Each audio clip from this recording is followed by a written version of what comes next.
이번 시간에는 글의 진술과 표현, 이번 시간에 다룰 내용은 설명의 방법, 여기에 초점이 있고요. 설명문에서 가장 중요한 글쓰기 방법이죠. 그리고 다음 시간에 이제 논증 방법, 논증이라는 건 좀 특화된 그런 성격이지만, 이번 시간에 이야기하는 항목하고, 그리고 또 다음에 뒤에 이어지게 되는 수사법, 이런 부분들은 실용적인 글이든 아니면 문학적인 글이든 모든 글을 대상으로 독해할 때 기본으로 사용되는 아주 중요한 방법론에 해당됩니다. 그래서 이런 방법들이 단어의 특성과 문맥적 의미 이 정도를 기반에 두고 그 연장선에서 글을 이해하는 방법으로 활용된다면은 앞으로 남은 이 두꺼운 분량, 그래서 실용적인 글의 자료들, 그리고 또 문학적인 글의 자료들, 이런 것들을 모두 독해 중심의 문제로 풀어가는데 유용하게 활용이 될 것입니다. 도입이니까 전체적인 윤곽을 한번 잡고 들어간다면은 이렇게 문종 차원에서 설명문, 논설문, 그리고 묘사문, 서사문, 문종 차원에서 다루는 것이기 때문에 목적, 그 글의 목적이 어디인가 이것에 따라서 분류가 되는 것인데, 설명문의 목적은 알려주기. 그래서 좀 어렵거나 생소한 이런 내용들을 알려주어서 독자들을 이해시키는 것을 목적에 두는 이런 글쓰기 방법이고요. 논설문은 주장하기, 특징적인 설명문이나 다른 글에 견주어서 특징적인 부분은 이제 주장이라는 것을 뽑아냈는데, 보편 타당성을 입증해 내가는 과정이다라는 것이 논증의 이제 포인트가 되겠죠.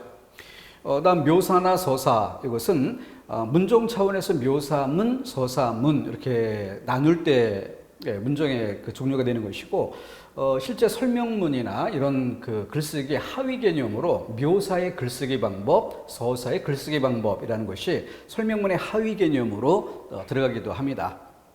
여기는 이제 문종 차원에서 나누는 것이기 때문에 묘사 그 자체가 목적이 되어야 한다는 것이죠. 그래서 그려내기, 묘사라는 것의 글쓰기 방법의 가장 특징적인 그런 부분을 드러내서 글의 목적, 묘사하는 것 자체가 글의 목적이다. 또 달리 이야기한다면 묘사를 통해서 어떤 느낌을 전달한다. 그래서 설명문이 객관적 사실을 전달하고 논설문이 개인적인 주장을 보편 타당한 생각임을 입증해내는 이런 과정이다라고 한다면, 묘사문은 묘사를 통해 느낌을 전달하는 것을 목적에 둔다, 이렇게 얘기할 수 있고, 서사문이라는 것은 이야기하기, 그러니까 서사라는 글쓰기 방법이 가장 밑바탕에 시간의 흐름이 전제되어 있고, 그 시간의 흐름 위에 나타나는 사건에 대한 서술, 이것이 서사의 특징인데, 그 자체가 목적이 될 때, 서사 자체가 목적이 될 때 이것을 서사문이라 분류하는 것이고, 설명문의 하위 개념으로 묘사, 설명문의 하위 개념으로 서사, 그러면은 묘사를 통해 알려주기, 설명문의 목적이죠. 그리고 서사, 시간의 흐름에 따른 시간의 흐름을 전제로 해서 사건을 이야기하는 이런 방법을 통해서 궁극적으로는 독자 이해를 목적에 둔다라고 한다면, 설명문 하위 개념으로 서사의 글쓰기 방법, 이렇게 나눌 수 있죠. 여기는 지금 문종 차원에서 크게 윤곽을 그려보는 것입니다. 그렇기 때문에 소설 방법, 알려주기를 목적에 두기 때문에 사실을 알기 쉽게 풀이하는 것, 여기에 초점이 되겠고요. 알기 쉽게 풀어야 독자들이 잘 알아들을 수 있는 것이니까. 그리고 논설문의 경우는 주장의 타당성을 증명하고 설득한다. 그래서 논설문을 설명문에 비해서 상대적으로 주관적이다라고는 이야기하지만, 이것은 문학이 가지는 주관성과는 질적으로는 다른 문제죠. 그래서 보편 타당한 것임을 입증해낼 수 있는 과정, 그렇게 이해해 주시면 되겠고요. 또 그려내기, 느낌과 인상을 잘 표현한다. 서사는 내용의 줄거리를 늘어놓는다. 그래서 이 부분은 질문 자체가 이렇게 문종 차원에서 다루어질 때 기본적으로 사지태기령은 만들어야 될 것이니까 거기에 들어올 수 있는 그런 차원이 된다, 이렇게 이해해 주시면 되겠고, 하지만 하위 개념으로는 설명문의 하위 개념, 논설문의 하위 개념으로 좀 더 중점적인 출제 항목이 따로 잡힌다는 점을 초점에 두어야겠습니다. 자, 그러면은 제일 중요한 논설문과 설명문 둘을 큰 틀에서 견주어보게 되는데요. 다루는 내용이 설명문은 객관적이다, 논설문은 주관적이다, 이렇게 이야기했는데, 주관성의 문제 좀 더 달리 살펴본다면은 실용적인 글과 문학적인 글, 자, 그러면 어느 것이 더 주관적이고 어느 것이 더 객관적이냐? 뭐 따질 것도 없이 문학적인 글이 주관적이고 실용적인 글이 객관적이다라는 것은 질적으로 구별되는 이런 문제일 것입니다. 문학 안에서도 수필이나 소설, 시 이런 것들을 견주어 볼 때 시는 처음부터 끝까지 주관적이다 할 수 있겠고 상대적으로 수필의 경우는 객관적 사실에 기반해서 주관적인 정서를 담아내는 이런 방식이기 때문에 문학의 장르 그 범위 내에서 상대적으로 수필은 시보다는 좀 더 객관성을 띈다 이렇게 말할 수 있을 겁니다. 또 실용적인 글로 왔을 때 실용적인 글의 범위 안에서 설명문과 논설문 이렇게 나눌 때 상대적으로 설명문이 반대로 써야 되겠군요. 자, 상대적으로 논설문이 좀 더 주관적이고 그리고 설명문이 좀 더 객관적이다. 상대적으로 이렇게 이야기할 수 있겠죠. 하지만 여기에서의 주관성이라는 것은 1차적으로는 문학이 주관적인 것에 비해서 객관을 본질로 하는 실용적인 글, 이 객관이라는 대전제 안에서 상대적으로 주관이라는 뜻인 거죠. 그렇기 때문에 논설문에서 주관적이다라고 하는 것은 이렇게 설명해 볼 수 있을 겁니다. 서론에서 시작할 때는 주관이었지만 결론에 도달했을 때는 객관성이 확보될 수 있는 그런 정도의 주관. 그러니까 본론에서 논증을 한다는 것은 이것이 내 주장이 왜 타당한 것인가를 입증해내는 과정이 되는 것이죠. 근데 결론에 도달했을 때도 논설문이 주관적이다? 그럼 그 글은 실패한 글이 되겠죠. 성공한 글이라면 처음에는 독자들은 그런 생각을 하지 않았을 수도 있고 그렇기 때문에 나만의 생각, 주관적인 생각이라 할 수 있지만 그것이 왜 보편 타당한 것일 수 있는가라는 것을 본론에서 입증해내는 그런 과정인 것이고 정상적으로 본론이 전개되었다면 결론에 도달했을 때는 충분히 객관성을 확보할 수 있어야 한다. 그런 정도 차원에서 상대적으로 주관적이다라는 것 이것을 유념토록 해야 되겠습니다. 자, 이렇게 일단락 짓고 자, 그래서 설명문인 객관적이다라고 할 때 사실, 정보, 지식 그렇기 때문에 그 다루는 내용 자체가 객관적인 그런 내용일 수밖에 없다. 근데 여기 비춰서 논설문은 상대적으로 주관적이다라고 하는데 그것은 개인적인 주장을 드러내기 때문에 주관적이다 이렇게 말하는 것이죠. 하지만 시처럼 주관적인 정서를 드러내는 이런 차원의 것이 아니라 논증을 통해 객관화가 가능한 것, 입증이 가능한 것. 그래서 보편 타당성을 입증받을 수 있는 그런 가능성이 있는 그런 정도의 주관인 것이죠. 자, 그렇기 때문에 표현 과정과 집필 목적, 설명문은 사실, 정보, 지식과 같은 객관적인 내용을 통해서 독자들을 이해시키려고 하는 목적을 갖는다. 따라서 사실이나 정보 등에 대해서 독자들이 이해할 수 있게 하려면 글 쓰는 과정에서는 쉽게 풀어서 설명하는 이것이 가장 중요한 글쓰기 방법이 되겠죠. 그렇기 때문에 쉽게 풀어가는 이 표현 과정의 포인트가 바로 설명의 방법 이렇게 되는 것이고 논설문은 개인적인 주장을 펼치는 그런 글인데 그것을 통해서 독자를 설득해내는 것이다. 그럼 독자를 설득해내려면 글 쓰는 과정에서는 무엇보다 논리정연하게 글을 쓰는 게 중요하다라고 보는 것이고 그 논리정연하게 글을 쓰는 방법, 그 핵심에 논증이 있는 것이죠. 귀납법, 연역법 이런 것들. 여기 참고로 설득의 3요소라는 걸 보면은 에토스, 로고스, 파토스라는 개념을 소개했는데요. 이것은 과거에 뭐 시험 문제로 출제된 적도 있고 또 7급이나 이런 경우에는 아직도 출제될 가능성이 없지는 않은 항목입니다. 참고사항으로 살펴보는데요. 고대의 학자들이 글쓰기를 가르칠 때 말하기나 글쓰기 마찬가지인 거예요. 그래서 상대방을 설득하고자 한다라고 했을 때 강조점들이 서로 좀 다른 점들이 있습니다. 그래서 에토스라는 건 화자가 갖춰야 할 도덕, 인격적 요소라고 하는데 이것은 대중연설을 한다라고 하더라도 그 연설에 임하는 사람이 대중으로부터 도덕적으로, 인격적으로 존중받는 이런 사람이라면 그 사람의 말하기 방식은 말투가 좀 어눌하고 떠듬거리고 이런다 하더라도 온 국민이 높이 존경하는 이런 사람이라고 한다면 그 사람의 말 한마디 한마디는 대단히 높은 설득력을 가질 수 있을 것입니다. 우리에게 있어 김구 선생 같은 이런 분들의 연설 이런 걸 생각해 보면 되겠죠. 자, 그래서 도덕 인격적 요소 이것이 대중 설득의 가장 중요한 요소다라는 것을 강조하는, 그렇기 때문에 대중을 잘 설득하고자 한다면 일단 똑바로 사는 게 중요하다, 이걸 강조하는 것이 에토스라고 보면 되겠습니다.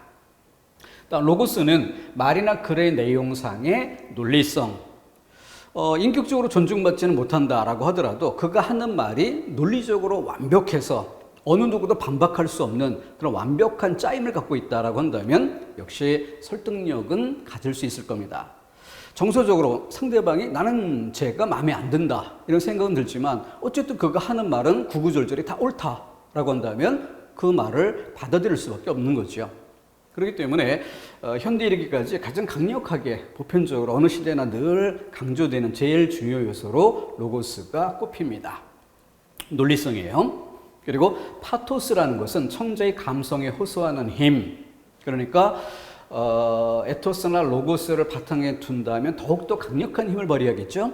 그래서 대중연설에서 대중을 울게 하기도 하고 웃게 하기도 하는, 대중을 사로잡는 이런 화려한 언변, 이것이 바로 자신의 말을 전달해내는데 큰 도움이 될 수 있다는 것이죠.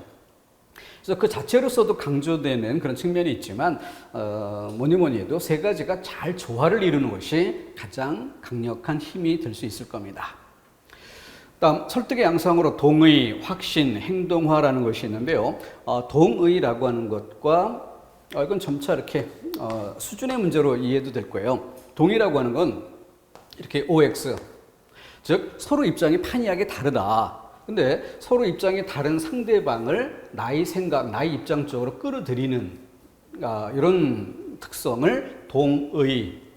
다음 확신이라는 건 나와 같은 생각을 가지고는 있는데 그 신념의 정도가 좀 약할 때 그 약한 신념의 정도를 좀 더 강하게 가질 수 있게 만들어주는 글쓰기 또는 말하기, 이것을 확신이라고 하는 것이고, 행동화는 한 단계 더 높여서 내가 가지는 생각을 상대방도 똑같은 생각을 가지고 있을 뿐더러 그것이 올바르다라는 것에 대해서 신념으로 가지고 있다.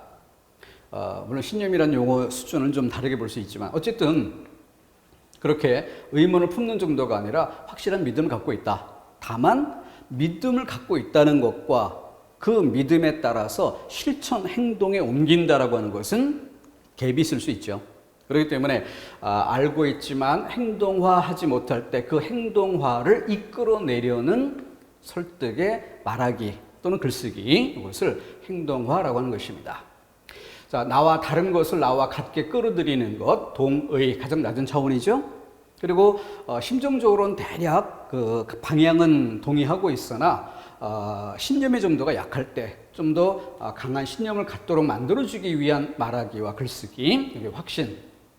신념을 가지고 있어도 목숨 걸고 행동에 나서는 이런 정도는 못 되는 그런 경우에 행동화할 수 있도록 추동하는 이런 말하기와 글쓰기를 행동화라고 이야기합니다. 그래서 수준의 문제로 이해해 주시면 될 거고요. 자, 그래서 이번에는 설명문만을 전제로 해서 설명의 방법, 사실, 정보, 지식, 이런 내용 자체가 객관적인, 근데 설명이 필요하다는 건 뭐예요? 아직 독자들에게는 어렵거나 낯설거나, 그래서 독자들이 잘 이해할 수 있도록 도와주는 그 첫 번째 항목에 정의 또는 지정이 있어요. 지정과 정의는 견주어질 필요가 있습니다.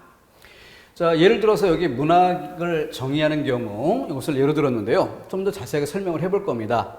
다만 우리가 학습의 수준은 조금 미리 가늠해 두고 들어가는 게 중요할 것 같아요. 국가직 9급, 지방직 9급 정도 수준에서는 이 문장을 이해하는, 그래서 여기 피정의향, 설명되는 용어, 피정의향, 문학이라는 용어가 지금은 피정의향이 되고 있습니다. 그 다음 정의를 내려주는, 바꿔 이야기하면 설명을 해주는 항목이란 뜻인데, 그 설명해주는 항목에 언어로 표현한다라고 하는 요 종차라고 불리는 부분과 또 예술이라는 유개념, 이렇게 두 가지 요건이 갖춰질 때 올바른 정의 형식의 문장이 된다. 국가직 9급이나 지방직 9급 정도에서는 그래서 지금 이 예문을 그대로 활용한다면 문학은 언어로 표현되는 예술이라고 했을 때 올바른 정의 명제가 되고, 문학은 언어로 표현된다. 그러면 유개념이 없는 거죠. 아니면 반대로 문학은 예술에 속한다. 종차가 없는 거죠. 이와 같은 형식으로 주어진다면 정의가 아니라 지정이라고 구분하는 이 정도가 국가직 지방직 9급이에요. 그런데 서울시 9급이나 7급으로 간다면은 이 정의의 요건이라는 것이 좀 더 깊게 들어갈 수 있게 됩니다. 그렇기 때문에 치르고자 하는 시험이 어느 것인가, 그에 따라서 좀 양은 나누어서 공부하는 수준이 좀 조절이 될 필요가 있겠고요. 일단 가볍게 정의의 문장을 만들어가는 이런 과정을 설명드리도록 하겠습니다. 자, 좀 더 쉽게 풀어보고자 할게요. 자, 문학의 범위는 어디까지인가? 그러니까 우리가 문학이란 두 글자를 정의한다라고 하는 것은 바로 이렇게 범위가 어디까지인지 그 용어의 범위를 명확하게 한정짓는 과정이다. 이렇게 이해해 주시면 돼요. 근데 이 범위가 어디까지인가를 명확히 구별한다라고 하는 것은 곧 바로 문학이란 용어의 본질을 명확히 아는 것과 같은 뜻입니다. 자, 처음에 문학이란 두 글자의 범위는 이 정도일까? 아니면 이거보다 좀 더 넓은 것일까? 아니면 더 넓은 것일까? 어디까지가 문학의 범위일까? 라는 부분이 아직 불투명할 때, 그것은 문학이란 용어를 잘 모른다라고 할 수 있죠. 그러니까 이것을 가장 명확하게 설명할 수 있는 방법이 정의 명제인데, 그럼 그 정의 명제의 핵심 포인트가 뭐냐? 그 범위를 명확히 해주는 방법이다. 그래서 범위를 명확히 하는 것인데, 그 범위를 명확히 할 수 있으려면 곧 문학이란 용어의 이 본질을 명확히 알아야 하는 것이죠. 그렇기 때문에 범위를 안다는 것은 본질을 안다는 것과 같은 뜻이 되어버립니다. 결과적으로 같은 의미가 돼요. 자, 그래서 문학의 범위를 명확히 해보기로 합니다. 바꿔 이야기하면 문학의 본질을 명확히 밝혀보고자 합니다. 그게 정의의 과정이에요. 자, 그래서 문학이란 범위가 어디까지일까? 이걸 알지 못할 때 그걸 알기 위한 과정, 거기서 제일 먼저 할 수 있는 일, 첫 번째로 할 수 있는 일, 그것은 바로 유개념. 바꿔 이야기하면 문학의 범위가 어디까지인지는 이만큼인지 어디까지인지 알기가 매우 어려운, 그런데 분명히 알 수 있는 게 있어요. 분명히 알 수 있는 게 뭐냐면 이것 자체의 범위는 어딘지 모르지만 어쨌거나 얘보다 더 큰 개념을 설정해버리면 어쨌거나 어디까지인지는 정확히 모르지만 어쨌든 문학은 예술보다는 하위 개념이다. 문학을 둘러싸고 있는 더 넓은 개념에 예술이 있다라는 것을 한정하는 것. 이거는 제일 쉽게 할 수 있죠. 그러니까 제일 먼저 첫 번째로 해야 될 일이 그것을 내가 설명하고자 하는 그것을 포함하는 더 넓은, 그래서 상위 유개념이죠. 유개념을 설정하는 것이 첫 번째로 할 일입니다. 그러니까 문학이 어디까지인지는 명확히는 모르지만 어쨌든 예술보다 더 넓을 수는 없다. 예술보다는 더 작은 것으로 그 범위 안에 포함되어 있다. 이것만큼은 명확히 알 수 있는 거죠. 이게 첫 번째로 할 일입니다. 그 다음 두 번째로 할 일은 뭐냐면 바로 종 개념을 견주어 보는 것인데, 자, 문학을 설명할 대상으로 잡았어요. 그리고 그것을 둘러싸고 상위 유개념을 잡았습니다. 이게 첫 번째로 한 일인데, 그럼 두 번째로 하는 일은 그 예술 안에, 상위 유개념인 예술 안에 문학이 하위 개념인 것처럼, 예술 안에 종속된 포함된 개념인 것처럼 예술 안에는 문학 말고도 또 다른 종개념이 있을 것이다. 이걸 최대한 끌어내보는 것이에요. 이렇게 음악이든 미술이든 아니면 뭐 사진 또는 영화 이런 것들도 넣을 수 있죠. 이렇게 상위 유개념을 잡고 그 유개념 안에 속하는 문학과 대등한 수준의 또 다른 종 개념들을 드러내는 것이에요. 그런 상태에서 문학이 가지는 본질적인 특성들을 밝혀갑니다.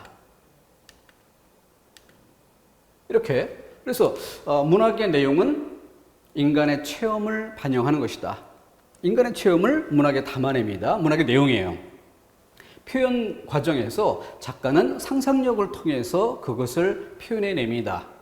그리고 담아내는 형식, 언어를 형식으로 해서 담아내는 인간의 체험을 작가의 상상을 통해서 언어로 표현하는 예술, 이게 문학이다. 그래서 문학이 가지는 이 속성 세 가지를 모두 열거해서 표현하는 방법이 있겠죠. 자, 이걸 문장으로 써볼게요. 문학이란 인간의 체험을 작가의 상상을 통해 언어로 담아내는 예술이다. 이렇게 한 문장으로 썼어요. 이것을 일컬어 개념이라고 합니다. 그럼 정의란 뭐냐? 정의란 뭐냐? 문학이 가지는 이 본질적 속성 모두를 다 열거하고 모두를 망라하는 방식의 문장이 아니라 바로 이 세 개 중 문학과 음악과 미술, 즉 같은 유개념 안에 속하는 종개념, 종개념, 종개념, 이 종개념들 간의 차이점을 밝힌다는 것이죠. 그럼 인간의 삶을, 인간의 체험을 반영한다. 이런 면에서는 음악도 같은 내용을 담고 미술도 같은 내용인 것이죠. 음악이나 미술이 인간의 삶을 반영하지 않는다면 아무런 가치도 없겠죠. 바로 인간의 삶을 담고 있기 때문에, 그 방식은 다를 수 있지만 어쨌든 내용상 인간의 삶을 담을 수 있기 때문에, 인간의 삶과 관련되어 있기 때문에 우리는 거기서 아름다움을 느끼거나 어떤 정서적인 순화를 경험해 볼 수 있게 되는 것입니다. 표현 과정에서 작가의 상상력을 거친다. 음악에도 작가의 상상력이 있고 미술에도 작가의 상상력이 있어요. 이렇게 종과 종을 견주어 보면 그 여러 가지 성질들 중에 공통이 되는 부분이 있고 차이점이 있는 부분이 있습니다. 바로 형식, 표현 형식이라는 면에서 문학은 언어를 표현 형식으로 삼지만 음악은 리듬을 표현 형식으로 삼고 미술은 선이나 색깔을 표현 형식으로 삼는다는 것이죠. 그런 점에서 이 종 간의 차이점을 드러내주는 부분, 바로 그것을 일컬어서 종과 종의 차이라고 해서 이걸 종차라고 부르게 됩니다. 자, 그래서 다시 한번 문장을 써봅니다. 문학이란 언어로 표현하는 예술. 문학은 언어로 표현하는 예술. 그럼 조금 전에 말했던 문장보다 인간의 체험을 작가의 상상을 통하여, 이런 부분들이 빠졌어요. 공통점이었으니까. 공통점인 부분을 빼고 차이점인 언어만 강조해서 한 문장으로 정리를 해냈습니다. 바로 그것을 정의 명제라고 하는 것이에요. 그러니까 우리가 문학이라는 용어를 설명할 때 정의 명제란 이 종차를 핵심으로 해서 담아내는 문제 형식이라면, 개념은 뭐예요? 종차뿐만이 아니라 문학이 가지는 모든 성질들을 모두 망라하는 설명 방식. 좀 더 정확할 수 있고 풍요로울 수도 있지만 장황하죠. 그게 바로 개념인 것입니다. 이렇게 개념과 정의가 어떻게 다른가 하는 점을 견주어 보시면 되겠고요. 그래서 정리해낸 결과가 바로 이것입니다. 문학을 설명 대상으로 삼아서 언어로 표현하는 예술. 자, 제일 먼저 상위 유개념이 나왔죠? 유개념 안에 문학이 아닌 음악이나 미술 등 다른 종과 견주어서 문학만을 설명해 줄 수 있는 본질적 차이점, 바로 언어를 이끌어낸 거죠. 그렇게 해서 한 문장으로 정리해낸 것을 정의 명제라고 하는 것입니다. 자, 그렇기 때문에 이 부분은 종차, 종과 종을 구별해주는 차이점, 종차. 그리고 문학의 범위를 제일 먼저 한정해주는, 영역을 제한해주는 첫 번째 유개념. 그것도 최근 유개념이어야 한다. 최근 유개념이어야 한다는 얘기는 잠정적으로 설명할 대상이 문학인데 이것을 둘러싸는, 이걸 동그라미 하나 수준이라면 동그라미 2개 수준에서 유개념을 잡아야지, 이걸 빼먹고 동그라미 3개 수준에서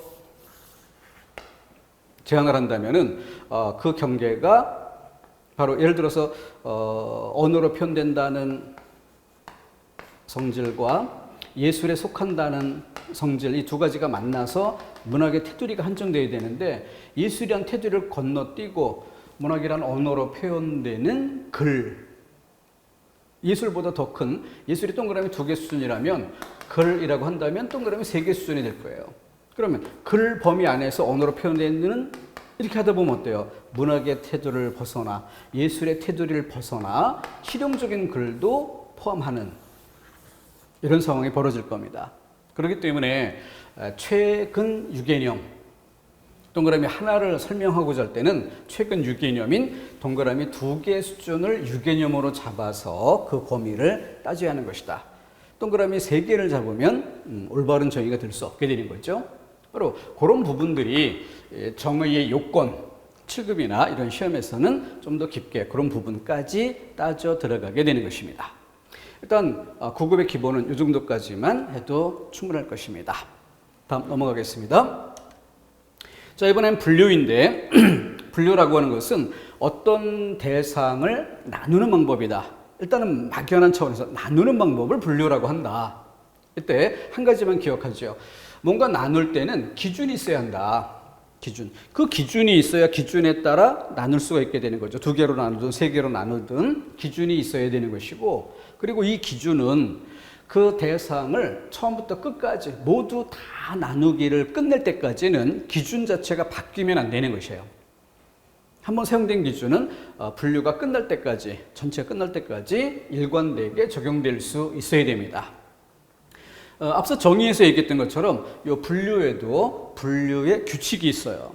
그래서 이 규칙이 올바르게 갖춰져 있는가 아닌가 하는 것도 시험 대상이 될 수 있는데, 역시 쉬운 시험은 그 정도까지는 들어가지 않고 분류인지 아닌지 종류를 구분하는 정도에서 대부분의 9급 시험은 끝나게 되고요.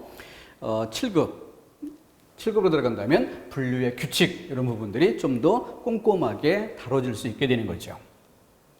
자, 2차 분류라는 얘기는 그렇게 한 단계 분류가 완전히 끝났을 때, 그때는 재차 새로운 기준을 설정하고 다시금 분류를 시도할 수 있다는 거죠. 그래서 음식을 한식, 양식, 일식, 중식 이렇게 해서 모두 분류를 끝냈다면 그 다음 조리 방법이나 아니면 재료에 따라서 이렇게 기준을 바꾼 다음 다시금 나눠갈 수가 있게 되는 거죠. 자, 이렇게 대략적인 것만 일단 맛보기 하겠습니다.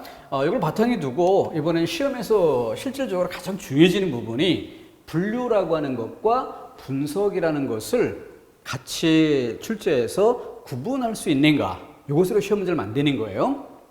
그래서 어떤 대상이 주어지게 되면 이게 분류인지 분석인지 이걸 답하는 것이 우리들이 해야 될 일이고 학습의 목표가 됩니다. 그래서 분류와 분석이라고 할 때 큰 틀에서 공통점이라고 하면 대상을 나누어가는 설명 방법이다. 대상을 나누어가는 설명 방법이다라는 점에서 분류, 분석, 공통점이 있다. 공통점이 있다는 건 곧 뭐예요? 그만큼 헷갈릴 수도 있다는 얘기죠.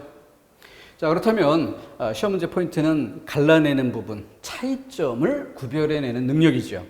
그래서 우리가 알아야 될 제일 중요한 부분이 바로 이 노란색으로 표시된 부분인데, 분류의 설명 대상은 그 설명하고자 하는 대상의 성질이 집합적 성격을 띈다는 것.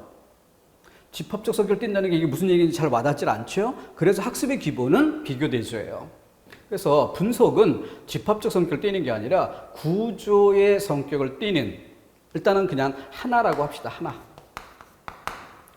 분류의 설명 대상은 집합의 성격이지만 분석의 설명 대상은 하나를 대상으로 한다. 하나를 대상으로 나누어 간다. 근데 그 하나는 구조의 성격을 띠는 전체로서의 하나인 것이죠. 자, 그래서 이 부분을 책들을 보면은 조금 좀 수험생들을 헷갈리게 할 수 있는 부분이 뭐냐면, 집합을 설명하기 위해서 분류를 설명하기 위해서 분류에 해당되는 아주 좋은 예시 하나를 제시를 합니다. 그런데 분석을 설명하기 위해서 또 분석을 설명하기 좋은 예시 자료를 또 따로 설정을 해요. 그러면 각각은 설명이 된 것처럼 보이지만 정작 수험생들이 가장 미묘하게 느끼는, 시험 문제를 풀다가 가장 어렵게 느끼는 그 지점에서는 아무런 도움도 되지 못할 수 있다는 얘기입니다. 그러니까 각각의 전형적인 이해, 그것은 각각의 것을 마치 이해한 것처럼 느끼게 만들어줘요. 근데 그건 온전하게 다 이해를 한 게 아닐 수도 있습니다. 그래서 제가 권해드리는 방법은 뭐냐면 이렇게 칠판 지우개라는 예를 들어서 분류를 설명한다면, 분류를 설명하기 위해 칠판 지우개를 예로 든다면 다른 것을 예로 드는 게 아니라 그 칠판 지우개를 놓고 분석을 설명해야 한다. 그래야 똑같은 칠판 지우개인 것 같은데 어떻게 설명해 갈 때가 분류고 어떨 때가 분석인지 이 차이점을 제대로 맛보게 할 수 있다는 거죠. 또 예시 자료도 보편적으로 구체적 대상이 좀 쉽게 느껴지죠. 그러니까 쉽게 느껴지는 보편적인 그 자료들, 구체적인 예시 자료들을 앞쪽에 배치하고, 그리고 좀 어렵게 느껴질 수 있는 추상적인 대상들을 뒤쪽에 놓는 이런 순서를 밟아간다면 쉽게 느낀 것에서 기본적인 공감을 바탕에 두고 추상적이고 관념적인 차원으로 우리의 생각을 높여갈 수 있게 되는 거죠. 그래서 추상적 대상으로 글이라는 것을 분류를 설명하기 위한 예시로 쓸 때 똑같이 글을 분석의 설명 대상, 설명 자료로 똑같이 쓰고 견주어 보는 것입니다. 자, 그러면 일단 읽어보겠습니다. 칠판 지우개를 노란색, 파란색, 빨간색 지우개로 나누어 보았다. 이것이 분류예요. 칠판 지우개를 노란색, 파란색, 빨간색 지우개로 나누어 보았다. 자, 바로 요 예시를 통해서 바로 이때 칠판 지우개가 뭐다? 집합적인 성격의 대상이다. 그런데 오른쪽에 와서 볼게요. 칠판 지우개를 두꺼운 종이, 솜, 천, 실로 나누어 보았다. 여기는 이런 칠판 지우개는 좀 다르죠. 근데 옛날에는 이런 거 말고 딱딱한 종이를 손잡이 대신 썼고 그 위에 솜뭉치 따위를 안에다가 놓고 천을 씌워서 이게 흔들리지 않게 가장자리를 꿰매서 칠판 지우개를 썼었어요. 바로 그때 칠판 지우개를 예로 들어보인 것입니다. 이건 너무 플라스틱하고 이거 천하고 두 개밖에 없어가지고 좀 소재가 너무 단순하죠. 조금 더 세 개라고 해서 좀 아주 많아진 건 아니지만, 아무튼 칠판 지우개를 두꺼운 종이, 솜, 천, 실로 나누어 보았다. 그렇게 말할 때 칠판 지우개는 뭐예요? 바로 한 개의 칠판 지우개인 거죠. 근데 그 한 개의 칠판 지우개를 이루고 있는, 구성하고 있는 구성 요소로 나눠가는 것입니다. 즉, 한 개의 구조를 구성 요소로. 두꺼운 종이, 솜, 천, 실, 이 모두를 거꾸로 되돌려 보겠습니다. 어떻게 해야 돼요? 유기적 결합, 긴밀한 결합. 이렇게 되었을 때 나누기 이전의 대상 칠판 지우개 한 개의 덩어리, 여기 이루어진다. 이때의 설명 방법을 분석이라 하는 것이다. 그럼 여기는 어떨까요?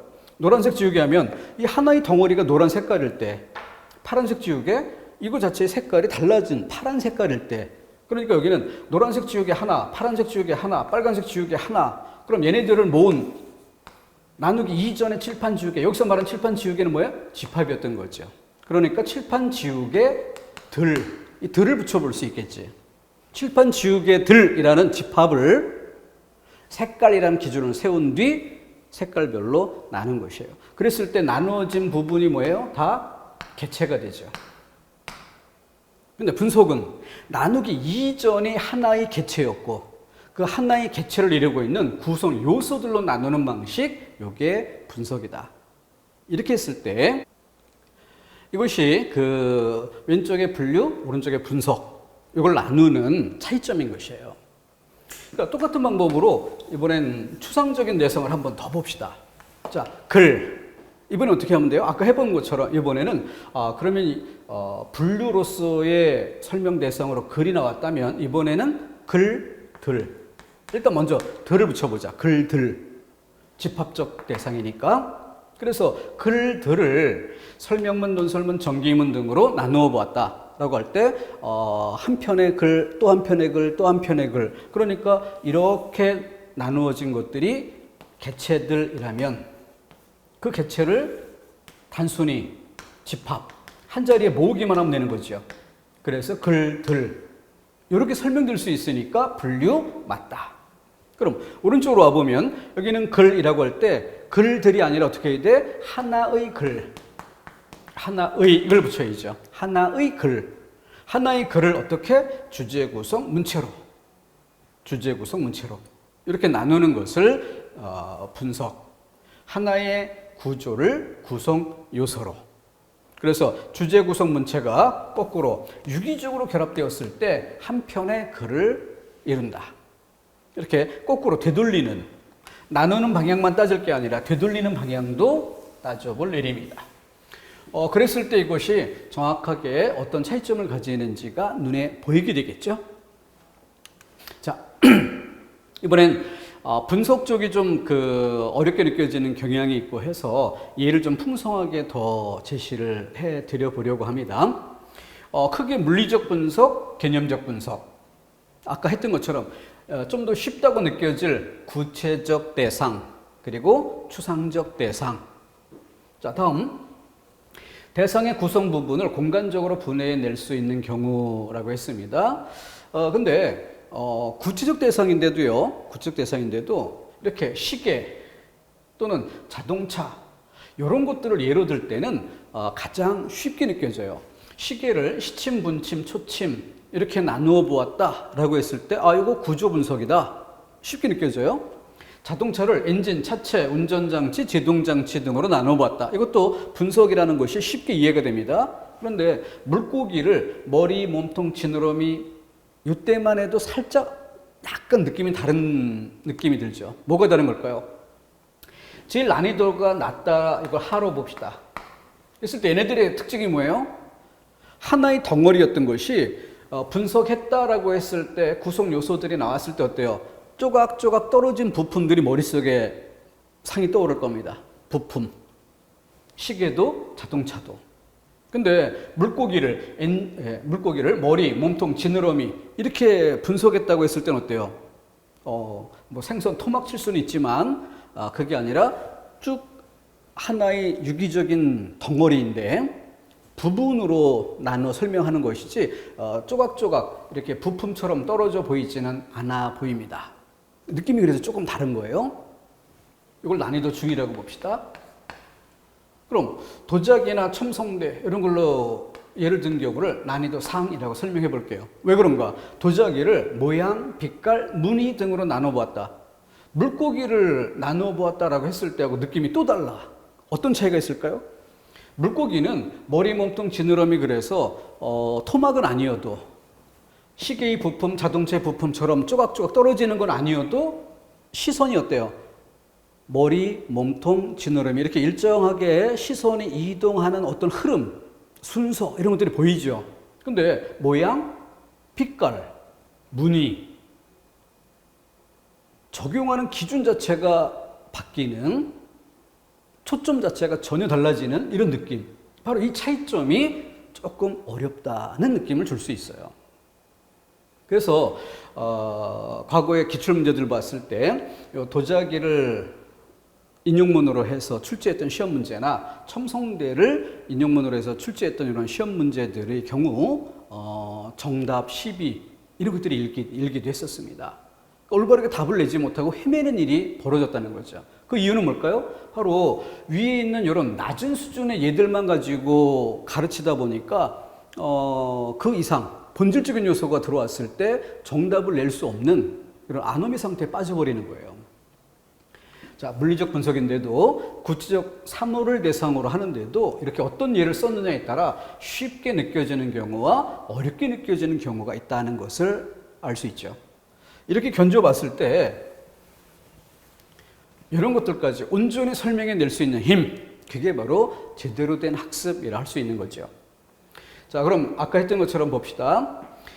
도자기를 모양, 빛깔, 무늬에 따라 나누어 보았다. 이런 예문이 쓰였어요. 그럼 우리는 뭐 어떻게 해야 돼? 일단 아까의 경우처럼 만약 분류라면 도자기들이 되겠지. 10개, 100개가 모여있는 도자기들, 이걸 대상으로 모양에 따라, 빛깔에 따라, 무늬에 따라, 그럼 어떤 일이 벌어져요? 얘네들이 각각의 기준이 되어버립니다. 모양에 따라, 그럼 도자기를 뭐 술병 모양, 대전 모양, 주전자 모양 이렇게 생각해 보세요. 그럼 얘네들이 기준이 되어서 술병 모양 따로 모으고 대전 모양 모으고 주전자 모양 따로 모아? 그럼 그걸로 분류가 끝난 거잖아요. 근데 빛깔이란 말이 나오는 순간 어떻게 돼? 다시 헤쳐 모여. 그런 다음에 이번에 빛깔에 따라 그래서 백자, 청자 이런 식으로. 그리고 무늬? 그러면은 예를 들어 표면에 그려진 것이 뭐 난초 모양인 것, 항 모양인 것, 구름 모양인 것, 다시해쳐 모이게 되는. 그러니까 매번 분류 자체를 다시 하는 일이 벌어지죠. 그런 것으로 보아 이것은 도자기들이란 집합을 나눈 방식이 아니었다. 그럼 이번엔 바꿔야죠. 하나의 도자기를 그것을 이루고 있는 구성 요소로 모양은 어떠하고 빛깔은 어떠하며 무늬는 어떠하다라는 것을 각각 나누어 설명했다. 하나의 도자기를 설명했다. 그때 설명에 쓰인 세 가지 구성 요소였던 거죠. 그래야 비로소 이해가 되는 겁니다. 첨성도 역시 마찬가지겠죠. 거의 비슷하지 않습니까? 이게 둘 다 국가직 9급에 출제가 됐던 예문인데 모양, 빛깔, 무늬 이렇게 나눈 것처럼 재료, 크기, 모양 이때 얘네들이 모인 전체로서의 첨성대는 뭐야? 하나의 첨성대지 첨성대들 집합을 원소로 이건 아니었던 거죠. 첨성대들 이런 집합을 기준을 세워서 나눈 분류가 아니라 하나의 첨성대를 분석한 양상이었던 겁니다. 자, 이 두 개 잘 이해해서 구체적 대상인 경우에도 어려움을 느낄 때가 있다. 그때 해결 방법이 뭐냐 하는 것을 바르게 정리를 해야 올바른 학습이 되겠죠. 자, 다시 꼭대기로 올라가서 자, 그럼 시기를 이렇게 시침, 분침, 초침, 시계추 이렇게 나누는 게 아니라 견주어 보도록 하죠. 시계를 아날로그 시계와 디지털 시계 이렇게 나눈다면 어때요? 그거는 시계들이란 집합 개념을 그 작동 방식에 따라서 아날로그와 디지털이라는 두 가지로 나눈 거죠. 이때는 뭐가 돼? 분류의 설명 방법인 거죠. 그렇게 시계를 분석으로 설명하는 경우와 시계를 분류로 설명하는 경우가 어떻게 다른지 이것도 한번 견줘보고요. 밑에 내려도 마찬가지입니다. 정부를 나누어 봅니다. 정부를 교육부, 외교부, 국방부 이렇게 나눴을 때는 뭐가 돼요? 분석입니다. 왜? 교육부, 외교부, 국방부 얘네들을 다 모아봅니다. 그랬을 때 어때요? 유기적으로 결합이 됐을 때 어느 하나의 정부를 이룰 수 있죠. 그때가 분석인 거예요. 근데 이렇게 나누지 않고 정부를 대통령제, 의원, 내각제 등으로 나누어 보았다. 이때는 분류가 되는 거죠. 왜냐하면 대통령제와 의원, 내각제가 유기적으로 결합되어 하나의 정부를 이루는 게 아니라 정부들, 세계 여러 나라의 정부들 이런 집합을 놓고 볼 때 그때 대통령제인 나라, 의원 내각제를 채택한 나라 이렇게 나뉘게 되는 거죠. 자, 그랬을 때는 분류의 설명 방법이 되는 거죠. 이렇게 똑같은 용어를 재료로 분류로 설명될 때와 분석으로 설명될 때 이렇게 견주어 봐야 그때 비로소 온전히 학습이 됐다 할 수 있는 겁니다.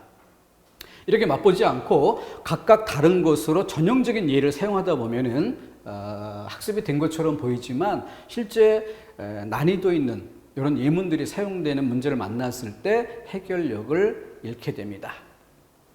다음 넘어가겠습니다.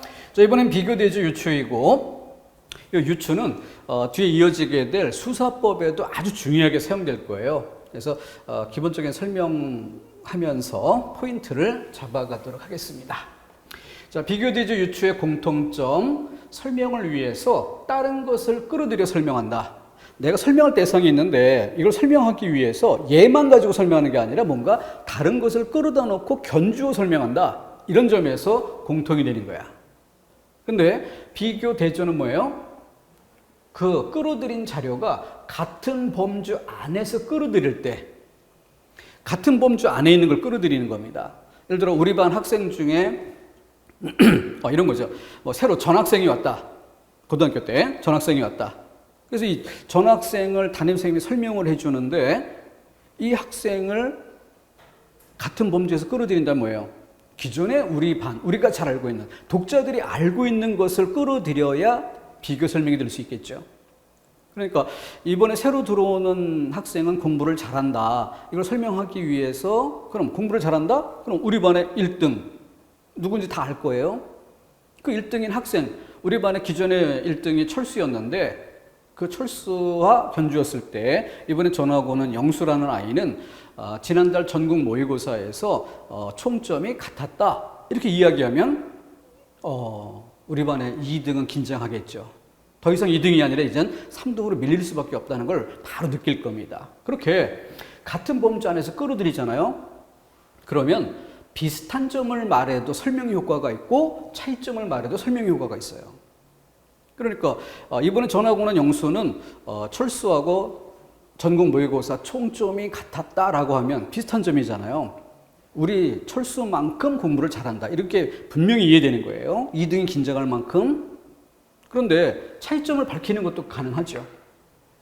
우리 반 철수는 영어가 100점이었고 국어가 90점이었는데 이번에 전하고는 학생은 총점은 같지만 반대로 국어가 100점이고 영어는 90점이었다.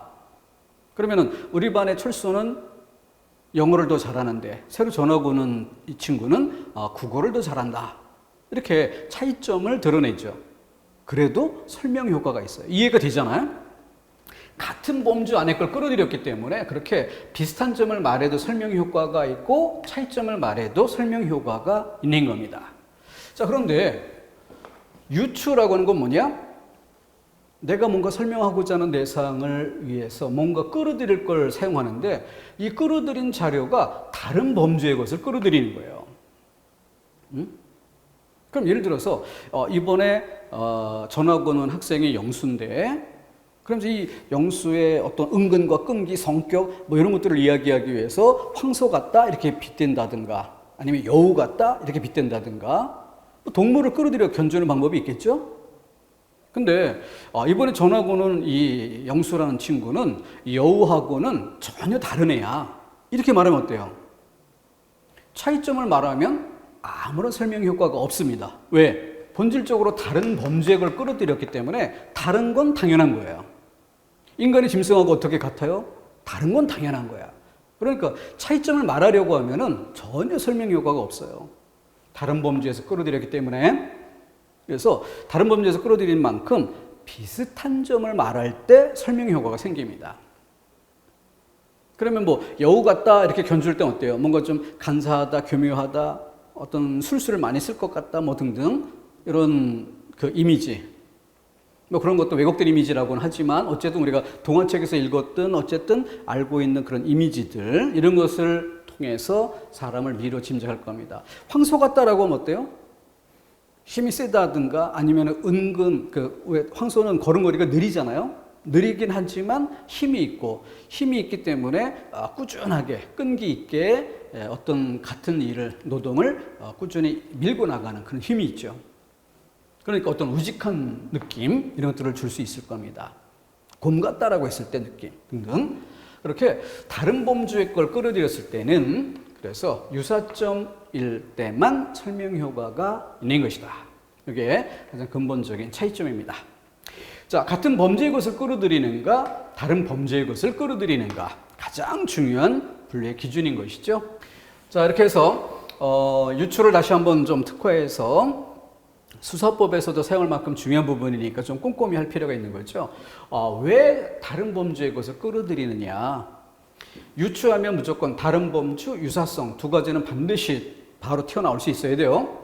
자, 여기에 깊이 있는 이해를 위해서 왜를 붙여봅시다. 왜 다른 범주를 끌어들일까? 바로 다른 범죄의 것을 끌어들이면 추상적인 걸 설명할 때 구체적인 것을 끌어들여서 설명할 수 있게 됩니다. 복잡한 것을 설명하고자 할 때 단순한 것을 끌어들여 설명할 수가 있어요. 낯선 것을 설명하려고 할 때 친숙한 것에 기대어 설명할 수 있게 됩니다.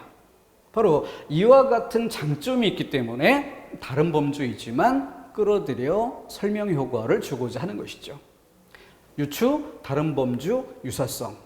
구체적인 것으로 추상적인 것을, 단순한 것으로 복잡한 것을, 친숙한 것으로 낯선 것을. 한마디로 말하면 뭐예요? 쉬운 걸 끌어들여서 어려운 것을 설명할 수 있게 된다. 그래서 우리가 뭐 구체화 이런 얘기들 많이 쓰잖아요. 구체적으로 설명 좀 해봐라. 바로 추상적일 때 구체적인 걸 사용하는 게 설명이 쉬우니까, 이해가 쉬우니까. 바로 그것을 담당하는 설명 방법을 유추라고 하는 것입니다.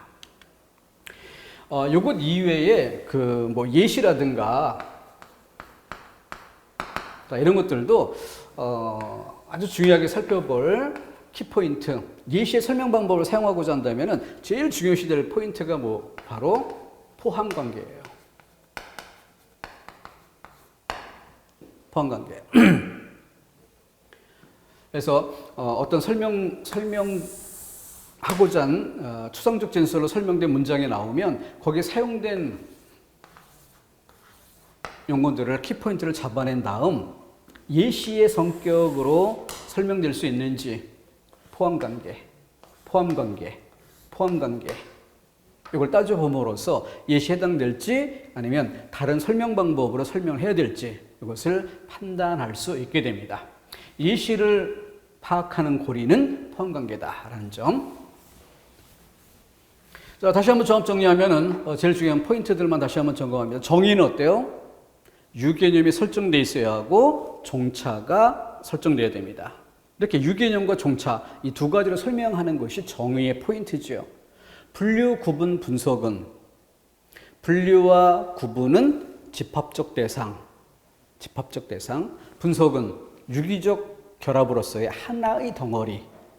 그죠? 그래서 분류인지를 따져볼 때는 설명 대상에 나올 때 항상 들자를 붙여보고 도자기 들, 그죠? 도자기 들, 시계 들, 자동차 들. 분석일 때는 하나의 시계를, 하나의 자동차를, 하나의 도자기를 이렇게 놓고 설명을 파악해 보면 갈라볼 수 있습니다. 또 비교대조 유추는 어땠어요? 같은 범주 안에 걸 끌어들여 견주는지 다른 범주의 것을 끌어들이는지 이게 차이점. 그리고 마지막에 덧붙인 예시는 포함관계. 이런 정도로 정리해 주면 되겠습니다. 자, 이런 것들이 설명의 방법의 가장 핵심적인 것들이고요. 요거 외에 기타 항목들은 문제풀이를 통해 자투리 항목 몇 개만 보충해 주면 완벽 학습이 될 수 있을 겁니다. 그렇다가 논설문과 관련된 핵심 논증의 방법에 대해서 살펴보도록 하겠습니다.